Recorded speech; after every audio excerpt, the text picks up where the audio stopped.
Les banques centrales n'ont jamais acheté autant d'or depuis 1967, c'est ce que nous dit le Conseil mondial de l'or. Bonjour Charles. Bonjour David, bonjour tout le monde. Charles Sana pour le site Insolentiae, 1136 tonnes d'or achetées en 2022 par les banques centrales. Pourquoi cette ruée vers l'or? On se dit que l'incertitude géopolitique l'an dernier a joué, bien sûr. Oui, bien sûr, je vous rappelle quand même, David, l'or est une relique, la vieille relique barbare que tout le monde s'arrache quand même à nouveau aujourd'hui. Donc, vous avez raison de souligner l'importance de ces achats. Il faut savoir que ces 1136 tonnes d'or achetées cette année, c'est un plus haut historique depuis 55 ans. Donc c'est absolument considérable. 55 ans, ça nous ramène à quoi? Globalement, à la fin des accords de Bretton Woods à 1971, à peu de choses près. Donc c'est un montant absolument remarquable. Alors, vous avez le FMI qui a sorti un papier appelé Gold as International Reserves, a Barbarous Relic, no more. Donc, en gros, une relique barbare, croyez-vous, rien de plus.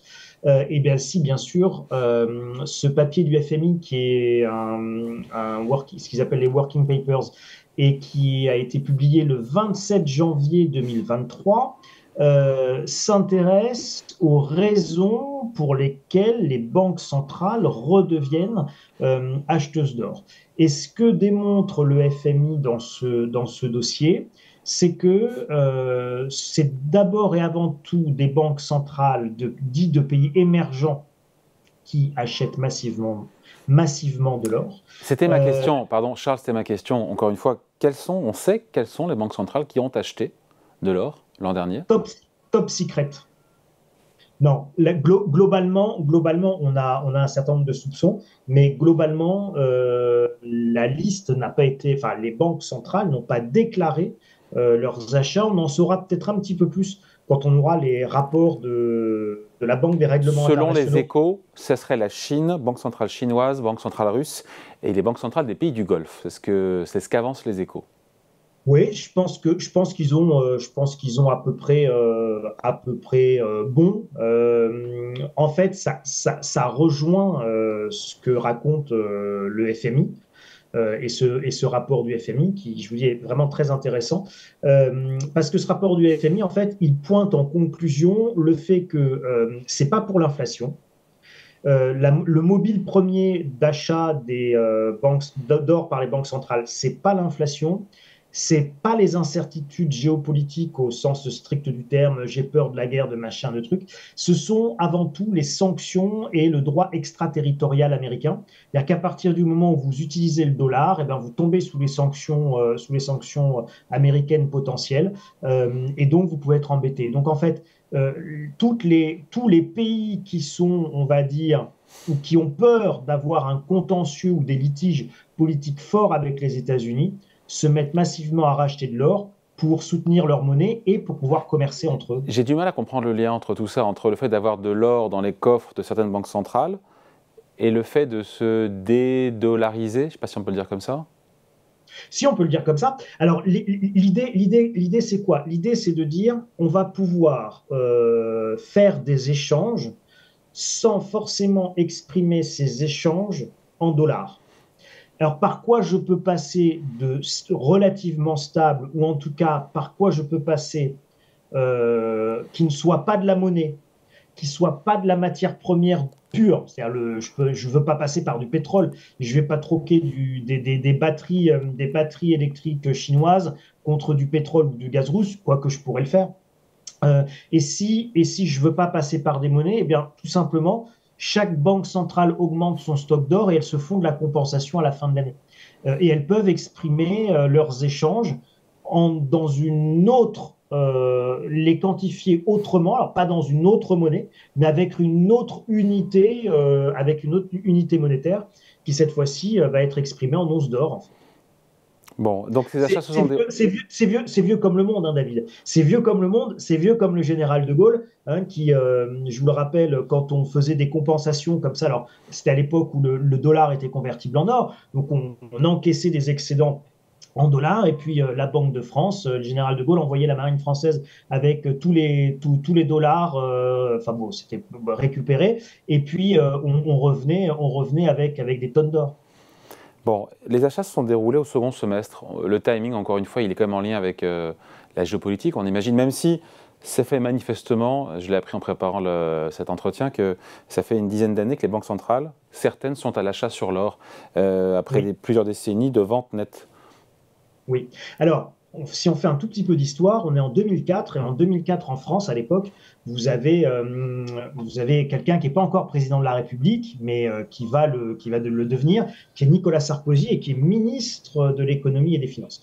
Et en 2004, Nicolas Sarkozy, qu'est-ce qu'il fait? Eh bien, il vend à peu près un quart des réserves d'or de la France, parce qu'à cette époque-là, il y a un accord international entre les banques centrales pour remettre de l'or sur le marché.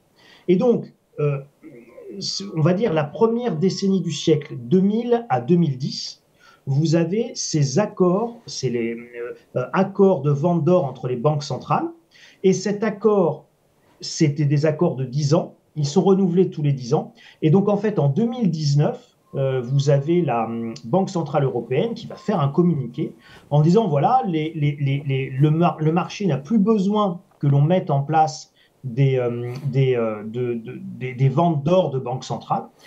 Ces ventes d'or étaient officiellement faites pour fluidifier le marché de l'or et notamment permettre aussi à d'autres États, à d'autres pays d'acheter de l'or et de mieux répartir les réserves d'or mondiales. Ça, c'était l'objectif de ces accords, alimenter et fluidifier le marché de l'or, à une époque où en plus on considérait en termes politiques et idéologiques économiques que les banques centrales auraient de moins en moins besoin d'or dans leur coffre, dans un monde globalisé, multinationalisé, tout ce que vous voulez, où les réserves de change, flottants, machin, etc., faisaient qu'on ne devait plus avoir autant besoin d'or.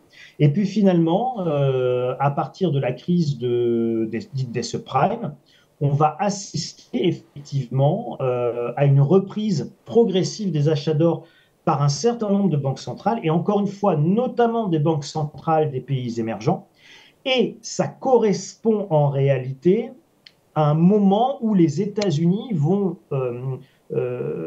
formaliser une nouvelle politique internationale et géopolitique où ils vont utiliser le dollar comme arme de droit extraterritorial. Et à partir du moment où les États-Unis commencent à utiliser le dollar comme arme du droit extraterritorial, vous allez assister, et c'est ce que démontre vraiment ce dossier du FMI, vous allez assister à une augmentation progressive, à une reprise des achats d'or par les banques centrales, encore une fois, notamment des pays émergents, qui sont assez souvent en délicatesse avec la puissance américaine. Et donc depuis, si la France a fait ses dernières ventes d'or, là je vous dis sous Sarkozy, ministre des Finances, après ça, ce sera les dernières ventes d'or par les grandes banques centrales. Donc d'un côté, des grandes banques centrales qui cessent de vendre de l'or alors qu'il y avait des contrats des accords qui depuis 20 ans les obligeaient à vendre de l'or. Donc non seulement elles arrêtent de vendre de l'or pour les grandes banques centrales, mais en plus, les banques centrales des pays émergents se mettent à en acheter. Et ça, vous avez là, par contre, une accélération, comme vous l'avez noté. Et cette accélération, elle est liée évidemment à la guerre en Ukraine, pas pour la peur de la guerre en elle-même, mais pour les sanctions qui sont imposées évidemment à la Russie par l'Occident. Et ces sanctions qui sont imposées à la Russie par l'Occident nécessitent pour tous les autres partenaires de la Russie qui souhaitent continuer à commercer avec la Russie. Vous n'avez pas cité un pays, mais qui est très important, qui s'appelle l'Inde. Aujourd'hui, l'Inde commerce énormément avec la Russie de Poutine. Le diesel que vous mettez, que nous allons tous mettre dans nos réservoirs les prochaines semaines, sera raffiné en Inde, après avoir été acheté en Russie et revendu très cher en Europe par des Indiens qui, en plus, vont prendre beaucoup d'argent.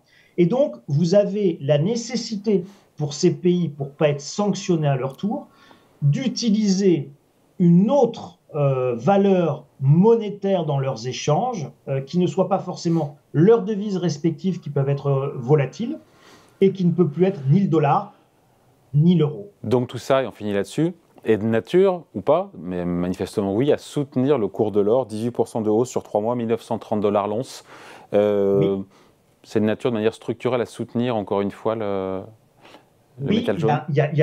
oui, oui, David, bien sûr, c'est de nature à soutenir de manière structurelle les cours de l'or. Il y a une autre donnée également qui n'a pas été forcément beaucoup reprise, mais vous avez une très forte augmentation de la demande d'or en Europe aujourd'hui, hein. Donc en Europe, on parle de entre plus 15 et plus 20% de hausse de la demande d'or sur le continent européen avec une très forte augmentation de la demande en pièces d'or. Voilà, donc, et ça, c'est là, on parle de plusieurs centaines de tonnes également. Donc, ça pèse aussi fortement sur la demande et sur les cours actuellement. Et là, évidemment, vous avez deux phénomènes. C'est le retour de l'inflation, bien évidemment, et les craintes de guerre. Donc, c'est l'or, valeur refuge par excellence pour, en tout cas, les Européens qui sont sur le continent où se déroule la guerre. Allez, merci beaucoup. Explication, point de vue signé Charles Sana pour le site Insolentiae. Merci Charles, salut. Merci David, à bientôt.